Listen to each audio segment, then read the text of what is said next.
ये है फ्रूट चाय।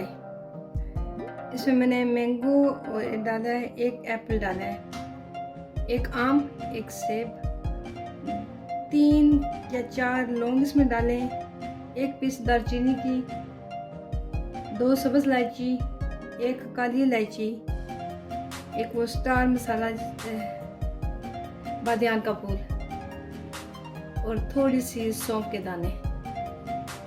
ये मेरी फ्रूट की चाय मसाले के साथ तैयार हो गई है।